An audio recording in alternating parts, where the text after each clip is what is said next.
Good evening, my name is Robert Hunt. I'm the writer of 7 books, 3 with a co-author Lisa Ivany of Gander, and a trilogy of Corner Boys, Townies and Brasden Street, plus a Christmas book, The True Meaning of Christmas. I'd like to read from one of my books now, entitled Townies, and I hope you enjoy it. The old Memorial Stadium by Quaidavida Lake, now the Dominion store, was where we went skating when we had the money to get inside. As we got older, we practically lived there.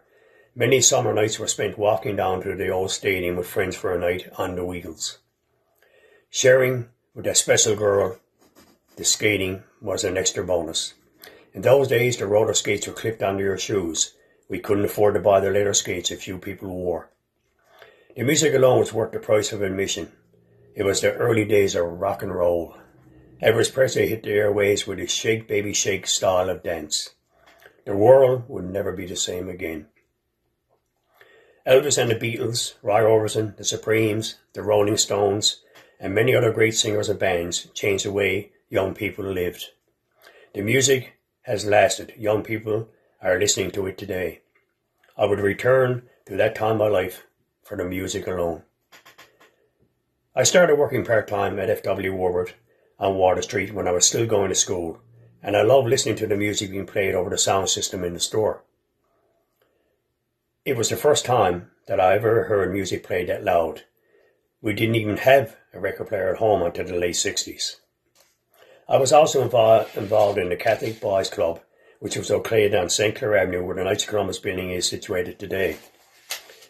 It was a 2-story structure that would have gone up in a fireball if a match had ever been put to it. You went up 2 flights on old wooden stairs to the second floor, where there were 3 adjoining rooms. I don't remember it having a fire escape. All the rooms were about 30 feet by 100 feet. The first one was a recreation room, where Cecil Joy whipped the boys into shape with aerobics and exercise on floor mats and springboards. The next room was used for playing floor hockey and handball. The third room was basically for storage and displays. The club was a savior for me and other boys. It was a haven for young men with problems in the house and for those who were abused but never talked about it with anyone. It offered us an alternative to the street and put our exploding, growing energy into sport. It helped us develop friendship that would last us a lifetime. The boys' club was run by Bill Power.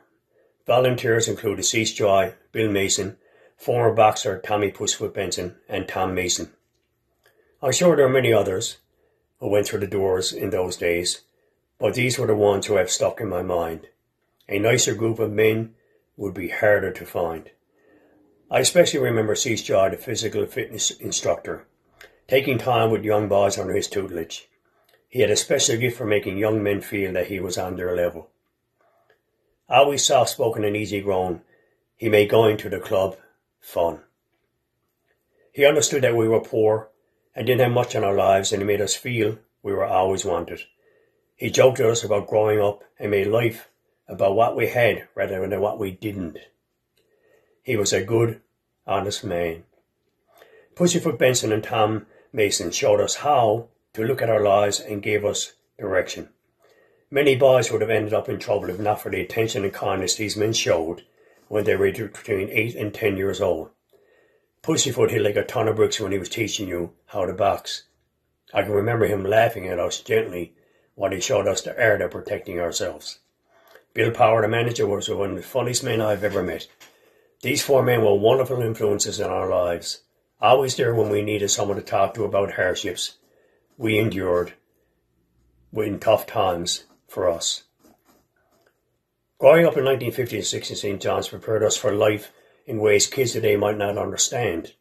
As young boys and girls, we quickly learned how things worked in our programmed lives.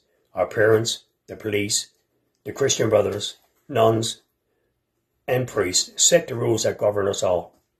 If you broke a rule, you were punished. It was as simple as that. In those days, frontier justice, what I call it, was common.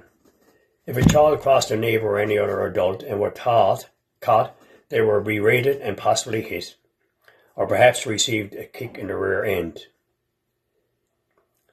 Disorderly or drunken adults were sometimes taken for a ride in what the police called a black Mariah. The Mariah was their van. Once inside his door, the person received a pretty good beating, whether it was warranted or not. Guilt or innocence had nothing to do with it. It had to do with what we perceived as guilt or innocence by those in authority. We were afraid of police officers. You did not dare answer one back when he asked you a question or told you what to do. Nor did you ever lie to one of them, because you believed it was wrong, and you also believed that if you did lie, you would be caught in that lie. Somehow, he would know you were fibbing, and he would also magically know your name and address and where you lived. The police seemed to know everything back then. He would either deal with you himself or speak to your parents, which would lead to a scolding or a beating. The power of authority followed us everywhere we went.